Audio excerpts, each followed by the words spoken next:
नमस्कार, जय हिंद, वंदे मातरम। दोस्तों, मैं नवदीप सिंह तक्षशिला बुंदेलखंड में आपका एक बार फिर से स्वागत करता हूं। जैसा कि आपको पता है, यूपी पुलिस कांस्टेबल री एग्ज़ाम का आपका जो सेकंड शिफ्ट है 24 तारीख का, 24 अगस्त का उसका पेपर एग्ज़ाम जो है वो हो चुका है। तो उसके लिए हिंदी की ये आंसर की है, तो सभी लोग इससे मैच कर सकते हैं और अपने दोस्तों को, सभी लोगों को ये वीडियो शेयर भी कर दें जिसका एग्ज़ाम कल होने वाला है 25 तारीख को, जिससे उनको एक आइडिया लग जाए कि कैसे क्वेश्चन आ रहे हैं, क्या क्या आ रहा है उसमें। और जिसने भी चैनल को अभी तक सब्सक्राइब ना किया हो वो लोग चैनल को सब्सक्राइब जरूर कर लें और बेल आइकन को भी प्रेस कर दें। इस वीडियो को सभी लोगों तक ज़्यादा से ज़्यादा लाइक करके शेयर जरूर कर दें। तो चलिए देखते हैं, बिना किसी देरी की हिंदी के सीधे सीधे आंसर बताए जाएंगे, जिससे आपका समय भी वेस्ट ना हो। देखते हैं पहला क्वेश्चन हिंदी का। तो ये रहा आपका पहला क्वेश्चन। ये आपका गद्यांश है जहाँ से ये क्वेश्चन लिया गया है। तो सीधे सीधे आंसर देखते हैं। 114 से स्टार्ट है। निम्नलिखित में से किस शब्द का अर्थ जो है वो कोमल होता है? तो आपका इसका जो आंसर हो जाएगा वो हो जाएगा मृदुल। मृदुल का आपका शब्द क्या होता है? कोमल होता है। अगला है, प्रस्तुत गद्यांश का शीर्षक क्या हो जाएगा? तो इस गद्यांश को आपने पढ़ा होगा, तो इसका शीर्षक क्या हो जाएगा आपका? आत्मनिर्भरता। ऑप्शन नंबर 20 का जो है वो सही आंसर हो जाएगा। अगला क्वेश्चन देखते हैं। अगला क्वेश्चन है, हम अपनी जीवन के फैसले लेने के लिए कैसे आत्मनिर्भर बन सकते हैं? तो इसका जो आंसर होगा क्या हो जाएगा? इसका जो सही आंसर है वह हो जाएगा अपने विचारों और निर्णय की स्वतंत्रता को बनाए रखकर। ऑप्शन नंबर बी जो है वो इसका जो है वो सही आंसर हो जाएगा, ऑप्शन नंबर बी। फिर अगला क्वेश्चन आपकी व्यवहार की मृदुलता। तो मन को मरने नहीं देती, कठोर बनाती है, नम्र और उच्चाशय बनाती है, पतन होने से बचाती है। तो जो व्यवहार की मृदुलता है वो नम्र और उच्चाशय बनाती है। इसका ऑप्शन नंबर जो सी है आपका वो सही आंसर हो जाएगा। तो आप लोग मिलाते चलिए अपने। फिर 118 क्वेश्चन इसके हिसाब से है, आप अपने सेट के हिसाब से देख लीजिए। इसमें दिया गया है कौन सा विकल्प सूक्ति है? तो इसमें सूक्ति बताना है कि कौन से विकल्प में एक जो है वो सूक्ति दी गई है। तो इसमें जो सीधा सीधा आंसर बताते हैं, तो इसका जो सही आंसर हो जाएगा वो हो जाएगा डी। तो जिस मनुष्य की दृष्टि सदा नीची रहती है उसका सिर कभी ऊपर नहीं होगा। तो ये एक सूक्ति जो है उसका प्रकार है। अगला क्वेश्चन देखते हैं। अगला क्वेश्चन है, गीदड़ का स्त्रीलिंग क्या होगा? तो गीदड़ शब्द का जो है वो स्त्रीलिंग पूछा गया है। तो गीदड़ी, गीदड़िन, गीदड़, गीदड़िया। तो इसमें क्या हो जाएगा? जो इसका जो सही आंसर हो जाएगा वो हो जाएगा आपका गीदड़ी। गीदड़ का गीदड़ी। फिर अगला क्वेश्चन है, जो क्रिया अभी हो रही है उसे कहते हैं? तो संदिग्ध वर्तमान, सामान्य वर्तमान, अपूर्ण वर्तमान, संदिग्ध भूतकाल। तो क्या होता है, मैंने बहुत अच्छी तरीका से आपको एग्जाम जो क्लास है उसमें बताया गया है। तो इसमें हो जाता है जो क्रिया अभी भी चल रही है वो कैसी क्रिया कहलाती है? वो अपूर्ण वर्तमान काल कहलाता है आपका, क्योंकि वो समाप्त नहीं हुई है। तो ऑप्शन नंबर सी इसका जो है सही आंसर होगा। अगला है, विग्रह की दृष्टि से विकल्पों में कौन सा विकल्प अनुचित है? तो बताना है कि कौन सा जो विकल्प है वो समास विग्रह की दृष्टि से अनुचित है। तो इसका जो सही आंसर हो जाएगा वो हो जाएगा ऑप्शन नंबर डी, देश पर निकाला। क्योंकि ये गलत दिया गया है, देश पर निकाला नहीं, देश से निकाला होता है इसमें। तो इसका ऑप्शन नंबर डी है जो सही आंसर हो जाएगा। अगला क्वेश्चन है आपका 122 नंबर का। इसमें लोकायतन कृति के लिए सोवियत लैंड नेहरू पुरस्कार किसे दिया गया था? तो ये जो पुरस्कार है लोकायतन के लिए सुमित्रानंदन पंत जी को दिया गया था। लोकायतन कृति जो है वो सुमित्रानंदन पंत जी की है। अगला है, निम्नलिखित में से कौन सा जोड़ा समरूपी भिन्नार्थक है? तो समरूपी भिन्नार्थक शब्द जो जोड़ा है वो कौन सा हो जाएगा? तो ये हो जाएगा आपका अवधि और अवधि। इसका जो ऑप्शन नंबर बी है वो इसका जो है वो सही आंसर हो जाएगा। ठीक है, अब आते हैं अगले क्वेश्चन पर। इसमें पूछा गया है समास, चरण कमल में जो है वो कौन सा समास हो जाएगा? तो चरण रूपी कमल। तो इसमें जो है वो कौन सा ऑप्शन हो जाएगा? आपका ऑप्शन नंबर बी, कर्मधारय समास हो जाएगा। ऑप्शन नंबर बी इसका सही आंसर हो जाएगा। फिर आपका अंधा योग किसकी कृति है? तो मैंने आपको अभी कुछ दिन पहले जो प्रैक्टिस सेट करवाया था उसमें धर्मवीर भारती की और हरिवंश राय बच्चन जी की जो कुछ कृतियाँ इंपॉर्टेंट थी वो मैंने लिखवाया था और बताया था कि बहुत इंपॉर्टेंट कृति है। तो ये अंधा योग उसी में से था। तो ये धर्मवीर भारती जी की कृति है। ये ऑप्शन नंबर बी, डी जो है वो इसका सही आंसर हो जाएगा। ये सीधा सीधा उस जो प्रैक्टिस सेट शायद 8 या 9 नंबर का प्रैक्टिस सेट था आपका, उसमें से लिया गया है। 9 या 10 में से लास्ट के प्रैक्टिस सेट में से ये लिया गया है। तो इसका ऑप्शन नंबर डी जो है वो सही आंसर हो जाएगा। फिर अगला वाक्य है कि शुद्ध वाक्य का चयन कीजिए। तो इसमें शुद्ध वाक्य का जो है वो चयन करना है। तो इसमें आतंकियों को रिहा करना मुक्ता होंगे, ये शब्द गलत है, जबकि तो इसका जो सही शब्द हो जाएगा आतंकियों को रिहा करना मुक्ता होगी। ऑप्शन नंबर सी इसका जो है वो सही आंसर हो जाएगा। 126 का सी जो है वो सही आंसर हो जाएगा। अगला क्वेश्चन है, निम्नलिखित वाक्यों में से किस वाक्य में आसन्न भूत है? तो इसमें आसन्न भूतकाल किस में हो जाएगा? ए बी सी डी कौन सा इसका जो सही आंसर है वो हो जाएगा इसका क्या? ऑप्शन नंबर सी, मोहित स्कूल पहुंच चुका होगा। इसमें कौन सा आसन्न भूतकाल जो है वो इसमें प्रयोग किया गया है। अगला क्वेश्चन है आपका, निम्नलिखित में से समुच्चयबोधक अव्यय किस वाक्य में है? तो समुच्चयबोधक अव्यय जो है वो किस वाक्य में हो जाएगा? तो आपको पता है समुच्चयबोधक अव्यय में दो वाक्यों को, उन शब्दों को जोड़ा जाता है जिसमें और भी शब्द आते हैं, जैसे और हो गया। तो इसमें जो ऑप्शन नंबर सी है जो ये इसका सही आंसर हो जाएगा। सीता और गीता पढ़ती हैं, तो इसमें समुच्चयबोधक अव्यय का जो है वो प्रयोग किया गया है। ऑप्शन नंबर सी 128 का।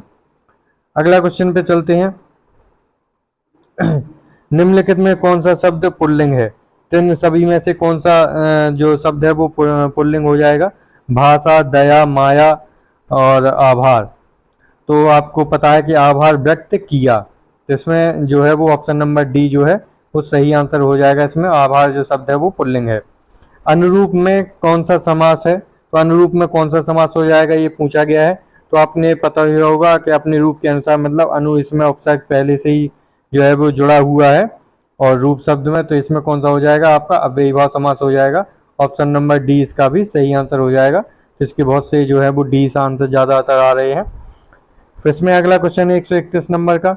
इसमें इंद्रिय का विशेषण शब्द क्या होगा? तो इंद्रिय का विशेषण शब्द जो है वो क्या हो जाएगा आपका? ऑप्शन नंबर डी, इंद्रिय। इसका भी लगातार डी डी डी आ रहे हैं, 29, 30 और 31 का डी है तीनों का। तो इंद्रिय का जो विशेषण शब्द है वो कौन सा हो जाएगा? इंद्रिय। ऑप्शन नंबर डी इसका जो है वो सही आंसर होगा। अगला क्वेश्चन है 132 नंबर का आपका, के लिए किस चिन्ह का प्रयोग होता है? के लिए किस कारक चिन्ह के लिए होता है? संबंध, कर्म, संप्रदान या अपादान। तो संप्रदान के लिए इसका ऑप्शन नंबर सी जो है वो संबंध संप्रदान कारक हो जाएगा। के लिए किसके लिए होता है? संबंध संप्रदान के लिए। संबंध काकी के, कर्म को होता है और अपादान से होता है, से अलग होता है, और संप्रदान के लिए होता है। तो ऑप्शन नंबर जो है उस सी इसका सही आंसर हो जाएगा। अगला क्वेश्चन है, कंजूसी से धन व्यय जो व्यय करता है उसको क्या कहा जाता है? तो कंजूसी से धन व्यय करने वाले को क्या कहा जाता है? आपको पता है कि क्या कहा जाता है? कृपण कहा जाता है। ऑप्शन नंबर ए इसका सही आंसर हो जाएगा। 134 नंबर में पूछा गया है सही अर्थ वाला युग्म शब्द कौन सा होगा? तो सही अर्थ वाला युग्म शब्द कौन सा हो जाएगा? तो आपको बताना है ABCD में कौन सा सही हो जाएगा। तो इसका ऑप्शन नंबर बी जो है वो सही हो जाएगा। आकार मीन्स खान होती है और आकार मीन्स आपकी आकृति होती है। तो ऑप्शन नंबर बी इसका सही आंसर हो जाएगा। अगले क्वेश्चन पर चलते हैं। अगला क्वेश्चन हो जाएगा आपका, इसमें पर्यायवाची शब्द पूछा गया है अमीय का। तो आपको पता है अमीय ये किसका होता है? आपका सुधा, मतलब अमृत का जो है वो पर्यायवाची होता है। तो ऑप्शन नंबर सी इसका सही आंसर हो जाएगा। अमीय का पर्यायवाची सुधा हो जाएगा। अगला क्वेश्चन है 136 नंबर का। इसमें स्वर संधि का उदाहरण है, तो इसमें कौन से में स्वर संधि हो जाएगी? तो ये मैंने बहुत अच्छे से करवाई है संधि आपको, तो आप आराम से जो है वो पता कर सकते हैं। नमस्कार नहीं होगा, संयोग नहीं होगा, मनोहर नहीं होगा, जबकि आपका पवन जो है वो इसमें पोधन अन आपकी आदि संधि हो जाएगी इसमें, जो स्वर संधि का एक उदाहरण है। तो ऑप्शन नंबर जो डी है इसका सही आंसर हो जाएगा 136 का। अगले क्वेश्चन पर चलते हैं 137। लोकोक्ति का चयन कीजिए। सही लोकोक्ति का चयन करना है इसमें। तो जो सही लोकोक्ति है वो हो जाएगी, न नौमन तेल होगा न राधा नाचेगी। तो ऑप्शन नंबर डी जो है वो सही आंसर हो जाएगा। तो आप देख रहे होंगे कितने जो डी ऑप्शन जो है वो कितने के आ रहे हैं। तो इसका भी डी ऑप्शन जो है वो सही हो जाएगा 137 नंबर का।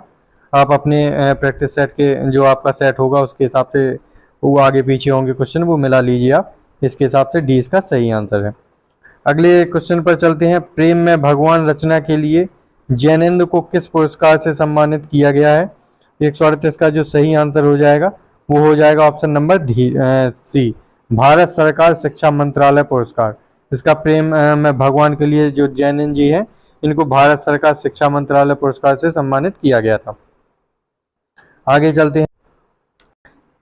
इसमें पूछा गया है आपका, हिंदी में ठा ध्वनि है। तो ठा ध्वनि का उच्चारण स्थान पूछा गया है, तो टा ठा डा ढा ये आपके कौन से मूर्धन्य होते हैं, तो इसका जो ऑप्शन नंबर ए जो है वो सही आंसर हो जाएगा। ठा आपका जो है वो सही आंसर हो जाएगा। अगले क्वेश्चन पर चलते हैं। आपका पशु, पांशु और पण क्रमशः सही अर्थ प्रकट करने वाला सही युग्म कौन सा होगा, तो पशु, पांशु और पण का जो सही अर्थ होता है वो होता है जानवर, रेत और मूल। Option number A, option number A इसका जो है वो सही आंसर हो जाएगा 140 का। फिर है आपका आ उपसर्ग से बना शब्द कौन सा है, 141 में जो सही आंसर हो जाएगा वो आपका क्या हो जाएगा, तो सही इसकी 141 का आपका ए ऑप्शन सही हो जाएगा अथाह। अथाह मीन्स होता है बहुत ज़्यादा गहरा, जिसकी नीचे तक ना पहुंचा जा सके। कहते हैं ना कि ये जो नदी है वो अथाह गहरी है, अथाह है इसका पानी, तो ये था है इसका जो सही शब्द है, इसमें आ उपसर्ग जुड़ा हुआ है, तो ये ऑप्शन नंबर इसका सही आंसर हो जाएगा। अगला क्वेश्चन है अस्थिर विचार वाला व्यक्ति कुछ भी नहीं कर पाता, भाव के लिए अभिव्यक्त करने वाली सही कहावत कौन सी है, तो कौन सी हो जाएगी अस्थिर विचार वाले व्यक्ति कुछ भी नहीं कर पाता के लिए, तो इसका ऑप्शन नंबर बी जो है वो सही हो जाएगा।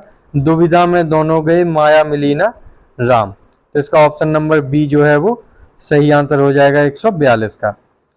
अगला क्वेश्चन है 143 का कबीर की उलट बांसियों में कौन सा रस प्रमुख है, ये बहुत अच्छा क्वेश्चन है आपका, तो इसका जो सही आंसर हो जाएगा वो हो जाएगा अद्भुत रस। तो कबीर की उलट बांसियों में अद्भुत रस का जो है वो प्रयोग किया गया है, जिसमें आपको दिमाग लगाना पड़ता है, जो जिसमें बहुत सारी पजल का प्रयोग किया जाता है आपको, तो उसमें अद्भुत रस का प्रयोग किया जाता है। फिर आपका सरोज का पर्यायवाची शब्द का चयन कीजिए, तो सरोज किसका पर्यायवाची शब्द है, आपको पता है कमल का प्रयोग जो पर्यायवाची शब्द होता है, लेकिन इसमें कमल जो है वो ऑप्शन में नहीं है, जबकि क्या दिया गया है आपका अरविंद। अरविंद भी आपका किसका कमल का पर्यायवाची है, तो ऑप्शन नंबर जो डी है ये आपका सही आंसर हो जाएगा, सरोज का पर्यायवाची अरविंद हो जाएगा।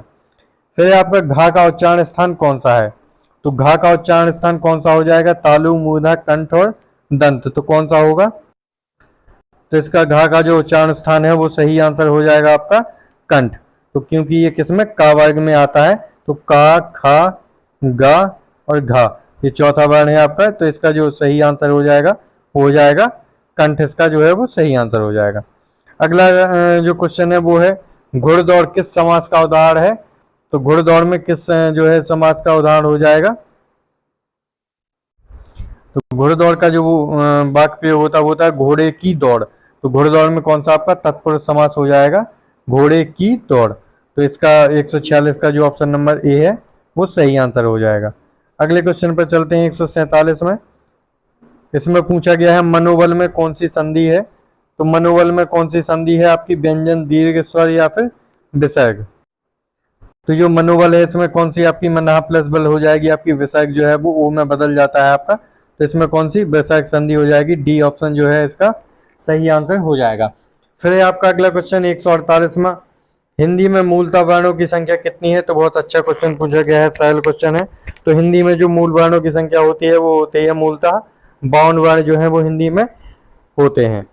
अगला क्वेश्चन है आपका निम्नलिखित में से पर्यायवाची समूह का सही युग्म कौन सा नहीं है, तो इसमें कौन सा नहीं है ये पूछा गया है, तो आपका समुद्र और आदित्य, तो समुद्र का जो पर्यायवाची है वो आदित्य नहीं होता है, क्योंकि आदित्य किसका सूर्य का पर्यायवाची शब्द होता है, तो इसका जो सही आंसर है वो सी हो जाएगा, क्योंकि इसमें नहीं जो है वो पूछा गया है।